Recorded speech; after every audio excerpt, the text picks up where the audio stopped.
ব্রহ্মকালে বন্দী হয়ে মা সীতা বলছে, ওরে হনুমা তোর এই অবস্থা কি করেছি বাবা? ও মা, তার আগে বলো তো এই পুত্র দুটি কার? কেন রে হনুমা?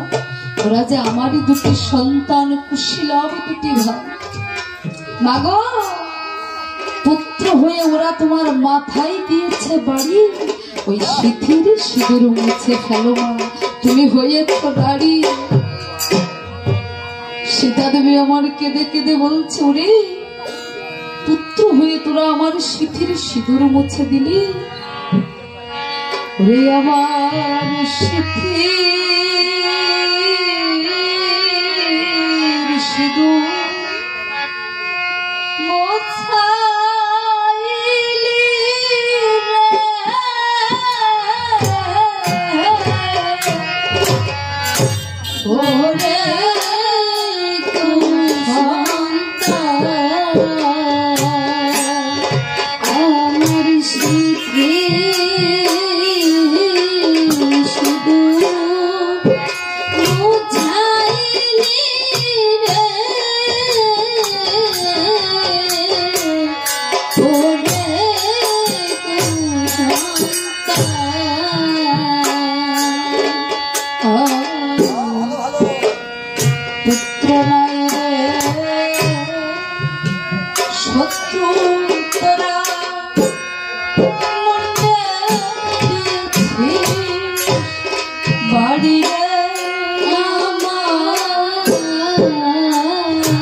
তুই আমাকে ওই রণক্ষেত্রে নিয়ে চল বাবা। কোথায় আমার প্রভু রামচন্দ্র, কোথায় আমার ভরত শত্রুঘ্ন, কোথায় আমার প্রাণের ভাই লক্ষ্মণ? তুই আমাকে রণক্ষেত্রে নিয়ে চল। হনুমান আমাকে নিয়ে গেছে রণক্ষেত্রে। দেখে সকলে ভূমিতে লুটিয়ে পড়ে আছে।